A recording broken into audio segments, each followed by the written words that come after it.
Chào các anh chị. Thì ở cái video clip này tôi sẽ nói tới những vấn đề hết sức là nhạy cảm, đó là quân sự và tài chính. Thì hiện tại ở thế giới chủ nghĩa xã hội cũ á, như thế giới tư bản cũ á, là họ luôn á, cái trạng thái gọi là phòng thủ về quân sự và tài chính, và họ luôn ràng buộc ở những cái dòng tiền có thể gọi là nó chạy từ quốc gia này qua quốc gia kia, là cái phần mà thanh toán hối đoái đó, là họ rất là ràng buộc cái chuyện đó. Khi mà các anh chị muốn chuyển tiền ra nước ngoài á, từ một quốc gia này các anh chị chuyển tiền qua quốc gia kia, nó rất là khó khăn cái chuyện đó. Tại vì như vậy là các anh chị sẽ đánh đổ cái nền kinh tế của người ta, các anh chị sẽ bòn rút cái tiền của người ta có sẵn đó. Còn cái phần quân sự thì cái phần đó cũng không kém phần quan trọng, mà nó có thể xảy ra chiến tranh bất kỳ lúc nào. Với những cái nước mà phát triển đi, như Nhật Bản đi đó, phát triển mạnh như vậy đó, mà nếu dưới này mà không có Trung Quốc đi, thì Nhật Bản lại bá đạo một lần nữa, thì Nhật Bản lại muốn thôn tính châu Á thêm một lần nữa. Phải không? Khi mà nó gọi là khi mà không có ai mà kiềm chế được á, thì là lại quay lại cái chuyện cũ, là cái chuyện chủ nghĩa phát xít hồi ngày xưa. Thì bây giờ khi mà thế giới đại đồng rồi á, là tôi lại chuộng theo cái cách của Liên minh châu Âu, tức là của nước Đức đã định hình cho châu Âu đó, là mình chia quân đội ra thành hai phần. Là một phần á, là mình là quân đội của trong nước, và một phần á, là quân đội được gửi ra quốc tế. Tức là sau này á, là nhờ ASEAN có thể mà thống nhất được châu Á rồi đó, là sẽ thành lập cái liên minh quân sự châu Á. Là ở đó tất cả các quốc gia trong châu Á này đều có trách nhiệm phải gửi quân đội về cái liên minh quân sự châu Á đó. Tức là họ có một phần ở trong nước và một phần họ gửi ra quốc tế. Và cái nhiệm vụ của cái liên minh quân sự của châu Á đó là không phải để đi đánh với những châu lục khác, mà là để kiềm chế những cường quốc trong cái châu lục đó. Nghĩa là các anh chị mà muốn động binh động đao thì chắc cũng không có được đâu, tại vì lúc đó nó kiềm chế với nhau rồi. Là các anh chị là cường quốc, các anh chị vẫn phải gửi một phần quân sự ra đó. Thì như vậy là Nhật Bản có thể gọi là tự do về quân sự luôn, có thể tự do về đầu tư quân sự luôn, chứ không phải là lực lượng vệ binh quốc gia như ngày xưa nữa. Tức là ở đây thì mở tự do cho Nhật Bản đầu tư luôn, cho Nhật Bản phát triển về quân sự luôn. Nhưng mà Nhật Bản phải chia lực lượng của mình ra làm hai, một phần là để trong nước và một phần gửi ra quốc tế. Và cái lực lượng quốc tế rất là mạnh nha các anh chị, đóng quân ở nhiều nơi luôn. Lực lượng đó là lực lượng chính quy tinh nhuệ, và là lực lượng gìn giữ hòa bình, chứ không phải là lực lượng đi đánh lộn. Không có để đánh ai hết trơn, mà là để gìn giữ hòa bình. Là tất cả các nước trong châu Á này đều phải có trách nhiệm dành một cái căn cứ riêng cho cái lực lượng đó đóng. Đó, thì như vậy mới kiềm chế những cái nước lớn. Họ không có càn quét những cái nước nhỏ được. Thậm chí cái Nhật Bản luôn, Nhật Bản cho dù có đầu tư quân sự hùng mạnh cỡ nào đi chăng đó, thì cũng không thể nào mà đánh lại cái lực lượng đó. Tại vì cái lực lượng đó rất là đông, nhiều quốc gia lắm, gần 40-50 nước họ tham gia vô đó, mà một mình anh Nhật Bản cũng quánh đâu có lại. Thậm chí Trung Quốc luôn, cả tỷ dân mà làm cũng không lại lực lượng đó luôn. Tại vì cái lực lượng đó đông, và nó sự góp tiền, rồi góp công, rồi góp của, rồi góp cái sức người đó, góp cái lực lượng gọi là nhân sự đó vô trong đó của nhiều nước khác nhau, họ góp lại, chứ không phải riêng một nước nào chứ. Thậm chí như mình, khi mà kinh tế mở cửa rồi đi, thì những quốc gia mà hùng mạnh như Nhật Bản đi, họ sẽ góp một năm á, gọi là 1.000 đô đi, 1.000 USD đi, thì mình giả sử vậy đi. Còn Việt Nam á, nghèo nghèo hơn chút thì góp 500. Còn Lào với Campuchia mà nghèo hơn chút nữa thì góp 300. Không, Myanmar nghèo hơn chút nữa thì góp 100. Brunei rồi đó góp 50 cũng được. Nhưng mà họ họ góp vô đó, nhiều người họ đóng góp vô đó, họ đóng góp từ trang thiết bị, khí tài, rồi công nghệ, rồi nhân lực đó. Thì chỉ có như vậy mới là con đường đi đến hòa bình thôi, là có cái liên minh quân sự chung.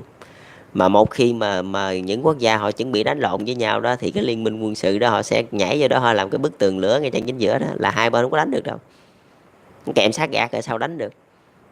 Là cái cách của liên minh châu Âu rất là hay đó.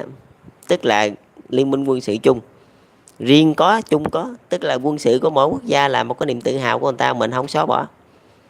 Nhưng mà mình cần phải có một cái đội quân hết sức là hùng mạnh để mà giữ lấy nền hòa bình của một châu lục. đó. Và cái đội quân đó rất là hùng mạnh, thậm chí những cái nước lớn như là Trung Quốc, Nhật Bản hay Australia, họ có muốn mà động binh động đao thì cũng không được, tại vì cái đội quân đó nó rất là mạnh. Nó có sự góp mặt của trên dưới bốn mấy nước mà làm sao mà có thể mà gọi là động binh động đao vậy được. Thì như vậy là Nhật Bản sẽ có thể gọi là tự do phát triển về quân sự luôn. Ở đây cho phép Nhật Bản tự do phát triển, chứ mình không ràng buộc. Mình không cần thiết phải gọi là lực lượng vệ binh mà gọi là quân sự hoàng gia Nhật Bản, không gọi phát xít Nhật gì đó tùy anh chị muốn gọi gì đó gọi. Mà cho dù anh có đặt cái tên gì đi chăng đó thì anh cũng không thể quay nào quay lại ngày xưa được đâu. Thì bây giờ người ta kèm cứng ngắc hết trơn rồi, dính nhau tùm lum tùm la rồi, làm sao quýnh lộn. Một mặt đó là tôi siết kinh tế đó, sợi dây kinh tế bắt đầu chằng chéo với nhau rồi đó, anh quánh tôi là anh tốn tiền, anh mất tiền anh đó, chơi chơi đâu, phải không? Rồi một mặt thứ hai nữa là tôi lại cho quân sự quốc tế, tức là hai bên mình lại giao lưu ở cái chỗ đó, mình lại mắc với nhau ở cái chỗ đường quân sự quốc tế. tức là tức là khi anh muốn động binh động đao với tôi là tôi sẽ đưa cái đội quân của anh đó, cái đội quân mà anh gửi qua quân quốc tế nó sẽ chặn anh lại ngay chặn chỗ đó, đó. Chứ tôi không ai khác vô đó chứ. Như giả sử như về Việt Nam Trung Quốc quánh lộn đi thì các anh chị tưởng tôi đưa lính Mỹ và tôi đưa lính Ấn Độ gì vô chắn chặn lại cái đó, tôi đâu có. Tôi đưa cái lính Trung Quốc, cái lính mà gửi qua quốc tế đó, cái đội quân đó đó tôi sẽ đưa ngược cái lại đó, đó để chặn lại đó. Thì các anh chị đánh phải nhà các anh chị, chứ đánh được ai giờ đây. Thì lúc đó tự nhiên cái dịu lại. Đó là một cái cách mà tôi học của Liên minh châu Âu. Và sau này cái Liên minh châu Á mà khi mà tôi gây dựng đó thì nó cũng bắt chước theo y gan Liên minh châu Âu thôi, chỉ có duy nhất cái chuyện đồng tiền chung là tôi không bắt chước được thôi, tại vì cái nền tảng của châu Á không cho phép làm chuyện đó. Tại vì nó quá trời nhấp nhô rồi, nó như là một bãi cát sỏi vậy đó, thì nó nhô cục bự cục nhỏ cục bự cục nhỏ vậy đó, rồi làm sao mà gọi là mình có thể mà cào bằng được đây, mà làm sao mà mình có thể gọi là cái đồng tiền chung được. Trong khi Việt Nam vừa mới mở cửa thôi, vừa mới có nhúc nhích thôi, còn Trung Quốc hay đã đỡ một chút, còn Nhật Bản với Hàn Quốc thì gọi là tạm gọi là phát triển đi, nhưng mà sau này Hàn Quốc thống nhất rồi thì Hàn Quốc cũng như Việt Nam thôi chứ cũng có hơn gì. Phải không? Miền Bắc thì nó giống hệt Việt Nam rồi đó, miền Nam có thể Hàn Quốc có thể nhỉnh hơn Việt Nam một chút thôi chứ cũng không có nhỉnh hơn nhiều được.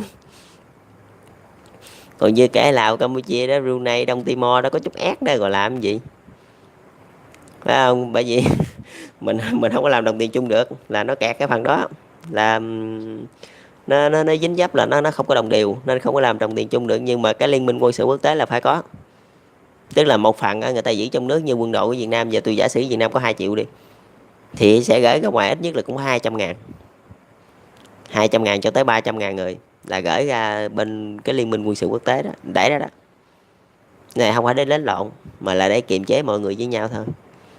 Rồi khi mọi người mới giao lưu quân sự quốc tế với nhau rồi đó, lúc đó cái bí mật gì nó cũng lỏ chèn ra hết trơn, rồi nó lộ ra là như bà ngày vậy đó. Rồi sao tôi đóng quân kế bên anh đây, tôi biết anh đi về ra làm sao, anh có bao nhiêu cái công nghệ gì, phải không? Anh chuyển quân làm sao, anh đổ quân cái làm sao, rồi anh dàn trận cái làm sao, tôi đóng quân kế bên anh, không lẽ tôi không biết? Giờ lúc đó anh muốn đánh tôi cũng không được, tôi biết hết trơn rồi, còn gì nữa đâu mà đánh.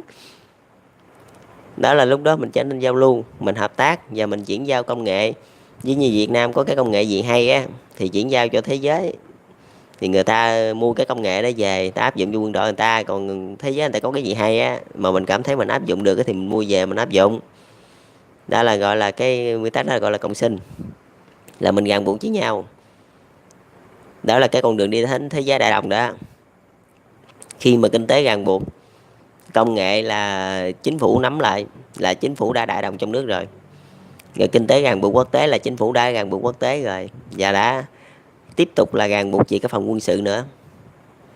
Là kể như con đường đi đến đại đồng nó đã hình thành được 2/3, và chỉ còn duy nhất một cái phần hết sức là nhạy cảm thôi, là cái phần tài chính, là cái phần tiền tệ đó. Khi mà những đất nước họ còn những cái đồng tiền riêng đó, cái phần đó nó rất là dễ bị đánh đổ nền kinh tế nha, chứ không phải chơi đâu đó. Những cái ngân hàng lúc mà đó phải không, là họ xào chẻ với nhau đó, nó rất là khó chứ phải chơi đâu.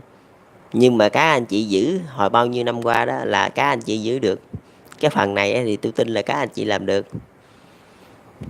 Còn bây giờ khi mà các anh chị đã bắt đầu chằng chéo với nhau về kinh tế rồi đó, thì cái phần này nó lại dễ làm hơn là hồi trước nữa. Hồi trước là các anh chị phải kiềm chế hết mức, thấy không? Các anh chị ngăn chặn tất cả những đồng tiền chạy ra chạy vô. Còn bây giờ doanh nghiệp nào không có cổ phần của các anh chị, thậm chí các anh chị qua Lào đi, bây giờ chuyển 100 triệu đô la qua bên Lào đi, tưởng ai? Thì như EVN đó, cái doanh nghiệp điện lực của Việt Nam đó, họ chuyển 100 triệu đô la qua bên Lào đi, họ cổ phần vô cái doanh nghiệp điện lực bên bển để họ làm đi, thì cái dòng tiền nó sẽ được tự do. Không? Khi mà họ bắt đầu họ mở cửa với nhau đó, là mình cổ phần với nhau đó, là đồng tiền nó được chạy tự do, nó chạy qua chạy lại đó, và người ta chỉ nắm cái cổ phần thôi, tại vì nó chạy đi đâu cũng doanh nghiệp của người ta, phải không? Mà các anh chị mà muốn mà gọi là rút cái tiền của người ta thì chắc không được đâu, lúc đó nó lại kẹt. Rồi lại thêm một lần nữa là chúng ta lại hình thành những cái tập đoàn gọi là tài chính quốc tế để mà chúng ta kiềm chế lại cái chuyện đó, giống như quân đội vậy thôi, chứ nó cũng không có gì khác. Nghĩa là Việt Nam giờ gia sản của Việt Nam thì có tổng cộng là 100 tỷ đô la đi, thì chúng tôi sẽ dành 20 tỷ để mà gửi ra cái ngân hàng đó, cái quỹ tiền tệ của châu Á đó. Đó, chính cái ngân hàng đó sẽ phân bổ, chính cái ngân hàng đó đó, hoặc là chúng tôi sẽ dành mấy trăm tỷ đó là để làm một cái ngân hàng của ASEAN chẳng hạn vậy đó, và chính cái ngân hàng nó sẽ phân bổ trong cái khu vực ASEAN, và cái cuộc chiến còn lại là của những cái ngân hàng lớn với nhau, như ngân hàng châu Âu, ngân hàng của Thụy Sĩ đó, với lại là những cái ngân hàng châu Á, quỹ tiền tệ quốc tế IMF đó, hoặc là ngân hàng thế giới World Bank. Chứ là không, cái cuộc chiến đó nó không có còn là của cái tầm gọi là quốc gia với quốc gia nữa, là nó đã lên được cái tầm gọi là cái tầm quốc tế rồi đó. Mà hiện tại hồi trước là các anh chị đã có những cái ngân hàng đó rồi, các anh chị đã có quỹ tiền tệ quốc tế được rồi hết trơn rồi, nhưng mà cái đó là cái trường phái kinh tế của những người tư bản, những người cộng sản, họ không có thống nhất và họ không có tham gia, họ tham gia không có nhiều. Nhưng mà bây giờ á, là họ sẽ tham gia, khi mà kinh tế mà mở cửa rồi đó, là họ sẽ đổ cái tiền họ vô đó để họ tham gia cùng với các anh chị, để mà ngăn chặn các anh chị khi mà các anh chị bòn rút cái tiền của người ta trong này đi ra đó. Tức là tôi nhả cái đầu trong nhưng mà tôi nắm cái đầu ngoài, tôi tham gia trực tiếp vô trong đó luôn, vô ngân hàng thế giới luôn đó, tôi gửi mấy trăm tỷ ra đó đó, tôi cổ phần đó, để mà tôi giữ lại cái nền kinh tế ở trong này. Tại vì tôi phải ra mới được, tôi phải hướng ra, tôi đi ra thế giới bên ngoài, chứ tôi không thể nào tôi bó lại như hồi xưa được. Nếu mà tôi bó như hồi xưa thì cái thế giới nó lại như cũ đó, mà như cũ thì kinh tế đâu thể nào mở cửa được, trừ khi nào mà nó nâng lên cái tầm châu lục, nó nâng lên cái tầm khu vực như ASEAN đi, ngân hàng của ASEAN đi, tôi sẽ gửi mấy trăm tỷ vô đó vậy đó, thì lúc đó kinh tế nó mới gọi là thoáng. Tức là cho dù nó chạy đi đâu đi chăng nữa thì cái ngân hàng ASEAN nó sẽ thao túng hết trơn, ngày gần như 2/3 cái khu vực ASEAN này là đều là của cái ngân hàng đó. Thì nó chạy đi đâu đi chăng nữa thì nó cũng cái lợi ích nó cũng chạy về cái ngân hàng ASEAN đó, mà ngân hàng ASEAN đó tôi có cổ phần, nhưng tôi cũng không quan tâm là nó chạy đi đâu, kệ nó. Còn cái chuyện mà nó chạy ra khỏi ASEAN hay không đó là cái quyền quyết định thuộc cái ngân hàng ASEAN đó, chứ không phải là tôi. Tôi chỉ gửi ra đó cổ phần thôi, họ mà làm lỗ phải không, là ông giám đốc đó lên đường liền, ông giám đốc khác vô nha ông, chứ đâu có cái vụ mà khơi khơi ở đây. Làm là phải có lợi chứ, sao tôi đưa tiền anh đi cho dây mà anh lỗ nữa, thôi tôi thua anh luôn á. Như vậy thì tôi đem tiền đó đi, tôi đi mua vé số thì còn hên xui nữa phải không. Ở đây, ở đây tôi đi đầu tư mà tôi đưa tiền cho dây mà có cuộc thua lỗ là không có chấp nhận được, cái chuyện đó không chấp nhận được. Cái chuyện gì với cái chuyện cho dây tiền mà thua lỗ là không chấp nhận được. Anh vậy đã qua bao nhiêu khâu thẩm định, bao nhiêu câu nghiên cứu giám sát, rồi hỏi han, rồi kê khai tài sản đủ kiểu hết trơn mà cuối cùng thua lỗ. Cái chuyện đó là không có chấp nhận được, trừ khi nào gian lận thôi, chứ làm gì có chuyện thua lỗ ở đây. Không, chỉ khi nào mà các anh chị gian lận thôi nên ngân hàng nó mới thua lỗ thôi, chứ làm gì mà có cái chuyện gọi là như là ngân hàng thua lỗ, như là cái chuyện mà Lehman Brothers đó phá sản ở bên Mỹ đó. Làm gì có chuyện cái ngân hàng cả trăm năm mà phá sản, trừ khi nào mà cái giới đại tư bản đó là chính phủ đó, họ yêu cầu cho phá sản để họ chuẩn bị đánh đổ kinh tế, để họ siết cái nước cộng sản. Phải không, mà tôi nói gì đúng không, đúng không chú Donald Trump với cô hai Angela Merkel, mẹ nuôi Merkel, phải không? Hồi thời kỳ mà Lehman Brothers đó sụp đổ đó, là tôi quên mất, không nhớ được là cái năm nào Nhưng mà gần đây thôi, hình như 2008 hay gì đó, sụp đổ đó là kinh tế nó suy thoái bao nhiêu %. Nhớ, mà nếu nó suy thoái rồi đó là nó sẽ ảnh hưởng tới những cái nước cộng sản. Tại vì những cái nước cộng sản á, họ lại chơi rất là ngặt nha, họ chơi ác lắm nha. Họ ở bên đây á, là họ mở du lịch, là cái trường phái của họ cũng chơi ngặt lắm. Họ bắt những cái nước tư sản á, là phải bỏ tiền ra để nuôi những cái người vô sản. Rồi các anh chị không chịu, các anh chị đánh đổ kinh tế, các anh chị cho suy thoái, các anh chị chấp nhận suy thoái để cho cái phe cộng sản bên này đều đứng chơi. Mà một khi suy thoái rồi người ta đâu có đi du lịch nữa. Mà kinh tế Việt Nam nó ăn vô đâu, ăn vô cái ngành du lịch đó. Mà nếu mà không đi du lịch đó rồi Việt Nam làm gì, thè lử bên này hết trơn chứ tốt lành gì đó. Phải không? Đó là cái kỳ ngân hàng Lehman Brothers phá sản. Rồi còn một cái kỳ nữa, một cái kỳ mà cái sàn giao dịch chứng khoán ở bên Hồng Kông nữa. Đó, cái bong bóng chứng khoán nó bị bể nữa. Mà chứng khoán làm gì có cửa bể các anh chị. Tôi nói thiệt luôn, tôi chưa từng chơi chứng khoán nha, nhưng mà tôi biết. Chính tôi là người yêu cầu chính phủ Việt Nam, thấy không, bán cổ phần ở trên sàn giao dịch chứng khoán. Chính tôi là người yêu cầu cái chuyện đó mà. Không lẽ tôi không biết chứng khoán mà tôi không có chơi. Tôi không có chơi chứng khoán, nhưng mà tôi rất là gành cái vụ đó nha. Tôi ở đây là cái tầm tôi là cái tầm vĩ mô, chứ tôi không phải là mua từng cổ phần rồi tính toán lại từng đồng từng cắt đó. Tôi không làm cái chuyện đó. Đó. Nhưng mà nếu mà cái sàn giao dịch chứng khoán đó, người ta gọi là những cái bong bóng chứng khoán, nó bị thua lỗ. Mà chứng khoán là đầu tư nha các anh chị, đầu tư nha. Chứ chứng khoán không phải là giao dịch vài ba cổ phần ở trên đó, vài 300 cổ phần, nó không có cái nghĩa lý gì hết trơn. Nó chỉ cũng nó là để dành cuốn hút cho những nhà đầu tư lớn. Họ đầu tư một lần 50-70 triệu cổ phần, ta bơm ra một lần tỷ đô la, người ta mua bao nhiêu tiền đó. Như cổ phần vô Sabeco nè, công ty bia Sài Gòn đó, là người ta bỏ ra bao nhiêu tiền, 5 tỷ đô la để người ta cổ phần vô. Và người ta mua ở đâu? Mua ở sàn giao dịch chứng khoán chứ ở đâu. Đó, cổ phần đó. Chứ không phải là mấy cái người mà ra mua có 2-3 cái cổ phần người gọi là dở bong bóng thì làm sao có dở được đây các anh chị. Trong khi 5 tỷ đô la đó, một nhà đầu tư cầm bao nhiêu đó đó, 10 nhà đầu tư thôi cầm 50 tỷ đô la. Mà những nhà đầu tư đó họ không muốn cho dở cái sàn đó, thì làm sao cái sàn đó dở được. Và ông, mấy con cá bự mà không muốn cho dở sàn á, thì làm sao mấy con cá nhỏ dễ dụa được. Mấy con cá nhỏ không có làm được cái gì đâu. Sở hữu có 2-3 cái cổ phần không có làm được cái gì đâu. Ở đây tôi á, là tôi muốn giữ lại cái đồng tiền riêng của từng nước.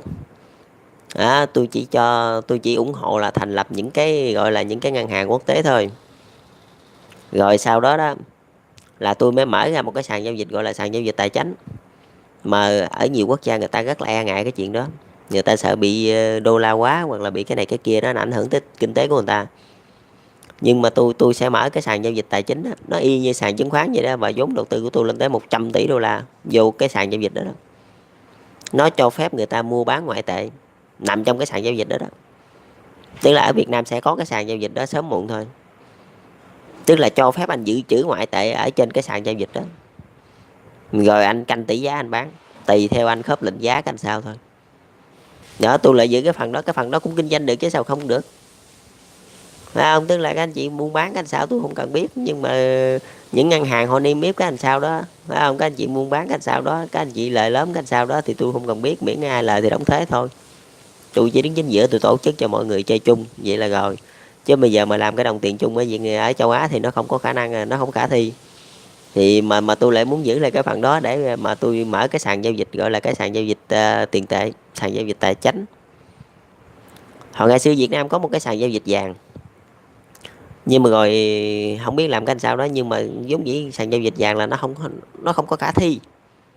Nó chỉ có sàn giao dịch tài chính thì nó mới có khả thi thôi. Là mua giống như mua đô la, rồi đô la Mỹ, rồi đô la Úc, rồi euro, bảng Anh đó. Rồi người ta canh vô cái tỷ giá đó, cái tỷ giá mà của World Bank đó, là của ngân hàng thế giới người ta đưa ra đó, hoặc là quỹ tiền tệ quốc tế đó. Rồi người ta canh vô đó đó, rồi người ta mới khớp lệnh giá bán hoặc khớp lệnh giá mua đó. Là những cái nhà đầu tư họ tự suy xét cái chuyện đó. Và đó cũng được xem là một cái khối tài sản đầu tư. Khi mà các anh chị sở hữu như là 500.000 đô la đi ở trên cái sàn giao dịch tài chính đó, các anh chị cũng được xem là một cái lượng tài sản. Và cái đó khi các anh chị đầu tư vào một cái doanh nghiệp gì đó, khi mà kê khai tài sản thì cái đó cũng được xem là tài sản. Đó, mà sắp tới tôi sẽ mở cái đó, nhưng mà ở đây Việt Nam á, thì chắc là người ta ít dùng lắm, người ta ít xài tới cái đó lắm, nhưng mà nước Mỹ đó hoặc là châu Âu thì họ sẽ xài. Tôi chắc chắn với các anh chị là họ sẽ xài. Và cái sàn giao dịch đó là chỉ có mang cái tầm là trong nước thôi. Đó, cái sàn giao dịch đó đó nó không có mang cái tầm quốc tế. Nếu mà như các anh chị mà muốn mua bán cái gì đó ngoại tệ đó phải không, là các anh chị phải gửi tiền vô trong đó, các anh chị mua trong đó đó. Những cái ngân hàng họ niêm yết ở trên đó, phải không, mà họ niêm yết mua ra bán vào vậy đó, là họ đứng chính, họ mua ra họ bán vào thôi, rồi họ kiếm lợi thôi. Tức là đôi bên kiếm lợi giống như sàn dịch chứng khoán vậy thôi. Đó, mà từ khi kinh tế mà mở cửa rồi đó, là những cái bong bóng chứng khoán này, những cái bong bóng tài chính nè, những cái bong bóng bất động sản là sẽ không bao giờ còn vỡ nữa. Làm gì có chuyện vỡ ở đây. Ví như hồi cái kỳ mà nước Mỹ đó mà vỡ cái bong bóng bất động sản đó, người ta mua nhà người ta không có tiền trả đó, làm gì có chuyện vỡ ở đây, không bao giờ có cái chuyện đó. Trừ khi nào những nhà đại tư bản đó, những con cá lớn đó họ muốn cho vỡ thì mới vỡ. Tại vì sao? Tại vì họ siết kinh tế cái đám cộng sản. Còn ngày hôm nay là tụi tôi mở cửa đó, muốn vỡ cũng khó lắm. Bây giờ cho vỡ luôn cũng không ăn nhập gì với bên Việt Nam hết trơn. Bây giờ các anh chị cho vỡ cái sàn giao dịch chứng khoán luôn cũng được, các anh chị cho vỡ những cái ngân hàng thế giới như là Worldbank luôn, tôi cũng không ăn nhầm gì tôi hết trơn. Tôi còn cái ASEAN chi, phải không, tôi còn cái IMF chi, không lẽ vỡ hết, phải không? Mà trong khi các anh chị mà cho vỡ cái Worldbank thôi, đâu phải của mình anh tôi, phải không, tôi có 200 tỷ tôi đâu có sợ. Trong khi các anh chị bạc ngàn tỷ mà các anh chị không sợ, không lẽ tôi sợ? Bởi vì các anh chị cứ vỡ tôi cũng cho vỡ luôn, giống vậy. Các anh chị mà là tôi luôn, giống vậy. chứ chứ ở đây thì mình đâu có cấm cản nhau làm gì. Đó là khi mà kinh tế mở cửa là thế giới đại đồng rồi đó, là nó nâng lên cái tầm gọi là cái tầm châu lục. Đó, còn mà cái lý do tại sao mà tôi không làm đồng tiền chung đó là tôi dùng lại để mà tôi mở ra cái sàn giao dịch tài chính cho riêng mỗi quốc gia. Tức là để cho người ta có một cái chỗ ta đầu tư, ngoài cái chứng khoán ra thì ta đầu tư cái gì? Cũng một sàn giao dịch nữa, nhưng mà nó không phải là chứng khoán mà nó là tiền. Mua tiền và bán tiền, vậy thôi. Đó, nó dành cho những nhà đầu tư để người ta trữ tiền với nhau. Tức là những người ta dự trữ ngoại tệ đó. Mà thay vì người ta lên mạng người ta mua những cái trang mạng nó không có giá trị. Thay vì người ta lên mạng người ta mua mấy cái đồng Bitcoin rồi nó không có giá trị, nó không có thực tế. Còn ở đây mua là tiền, là những ngân hàng họ đứng ra họ bảo lãnh. Ví như là ngân hàng Vietcombank đi, họ đưa vô đó 500 triệu đô đi. Đó, thì mình mua cái phần đó đó, là ngân hàng họ đứng ra họ bảo lãnh. Còn bây giờ anh mua cái đồng Bitcoin đi, ngày mai cái trang web đó nó sập đi, ngân hàng nào bảo lãnh cho anh? Thấy không? Tiền của anh kể như mắt trắng, anh không còn đồng nào hết. Tất cả cái như là buông xả luôn là rồi xong. Thấy không? Rồi các anh chị đi thưa, tại vì trong khi người ta công ty trách nhiệm hữu hạn là trách nhiệm ta có hạn thôi. Người ta kê đơn phá sản là cái như rồi. Bây giờ tôi phá sản anh là anh kiếm tôi làm gì? Tôi đâu có mượn nợ anh đâu, anh đầu tư bây giờ không thành công tôi phá sản. Không lẽ anh cho giang hồ đi chém tôi, mà chém tôi cũng có anh cũng lấy được đồng nào đâu, anh bắt tốn tiền đi thuê giang hồ nữa cũng như không. Phải không? Thay vì các anh chị đầu tư những cái đó, tôi khuyên các anh chị nên đầu tư cái sàn giao dịch tài chính. Nó là cái cách mà người ta trữ tiền ngoại tệ. Tức là người ta mua, người ta để đó, rồi người ta canh giá lên giá xuống, người ta bán kiếm tiền lời. Vậy thôi.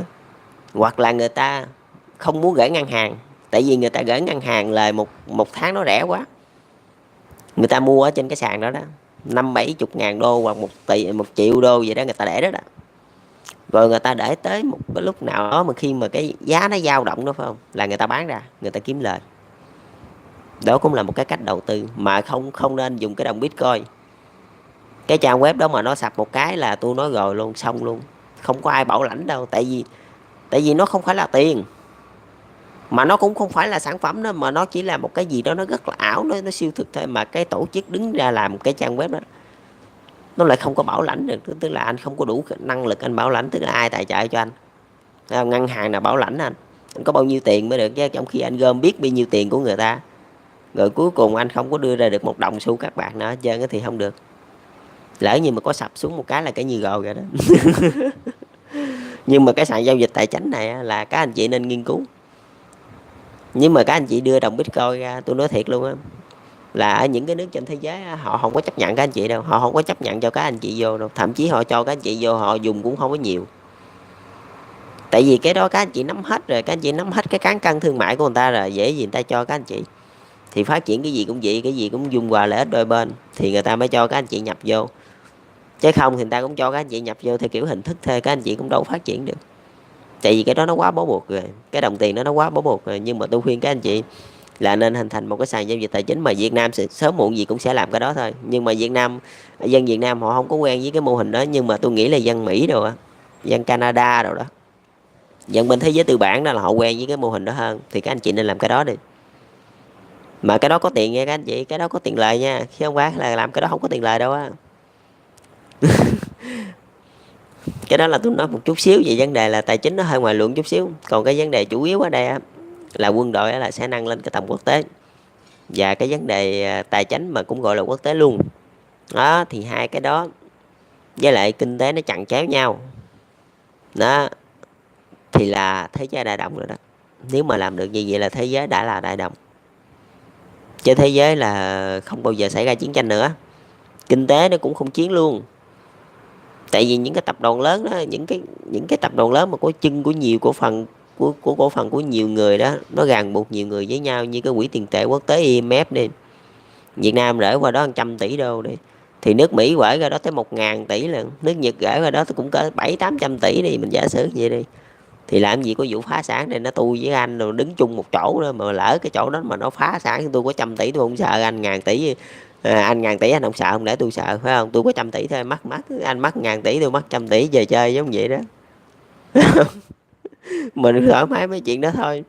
Đó là cái sợi dây nó ràng buộc cái chân chỗ đó đó, chứ không phải như là mình bí bức với nhau rồi lâu lâu mình đánh dở cái sàn này hoặc mình đánh dở cái công ty kia để mà cho kinh tế nó thối trào xuống, để mình siết cái đám cộng sản. Là mình làm như vậy lại không nên đâu, tại vì tới thời điểm này làm gì không thành công nữa. Nếu mà thì giả sử hồi nãy tôi nói ra, nếu mà anh đánh dở cái quật bên đi, tôi mắc 100 tỷ anh mắc 1.000 tỷ ra, anh dám đánh canh bạc đó không? Anh mà dám dở bài lên tôi cũng dám. Thậm chí tôi chơi bài ngửa luôn á, tôi không cần phải úp bài luôn. Tôi chơi bài ngửa luôn, anh chia tôi 3 cây tôi để nguyên đó giống vậy. Tôi lặt lên luôn đó, tôi chơi vậy đó. Thấy không? Nên đâu có gì đâu phải suy nghĩ, không có gì phải sợ hết chứ. Tất cả mọi chuyện nó đã gọi là nó vô ba rem hết trơn, không có gì phải sợ đâu. Mình làm mà mình đã suy nghĩ trước đó như vậy rồi, còn đâu có việc gì phải sợ. Một khi mà nhập vô với thế giới tư bản, tôi biết các anh chị kinh tế rất là mạnh. Vậy trước khi mà làm cái chuyện đó, trước khi mà tôi ngồi nói chuyện với các anh chị, là cái mô hình kinh tế của tôi á, là nó cũng phải mạnh ngang ngửa với các anh chị là một, mà nó mang cái tính chất ràng buộc hơn cái nền kinh tế của các anh chị nữa. Nghĩa là cái người chính phủ đó, tôi quy tụ tất cả nguồn tài lực từ nhân sự rồi này kia về tay chính phủ hết, quyền lực nằm trong tay chính phủ hết, từ kinh tế chính trị tới quân sự đó. Nó là nó ràng buộc hơn cái thế giới tư bản luôn, nó mạnh hơn luôn đó. Chứ các anh chị nghĩ tự do chưa có mạnh đâu, mà cái mô hình của tôi sẽ mạnh hơn cái mô hình của các anh chị luôn. Chính phủ là người hùng mạnh nhất chứ không còn ai vô đây nữa chứ. Và các chính phủ là ràng buộc với nhau luôn, và không thể nào nhúc nhích được. Nếu mà nhúc nhích là chết cả đám giống vậy đó. Rồi để tôi quay cái video clip kế tiếp, giờ cũng gần 30 phút rồi.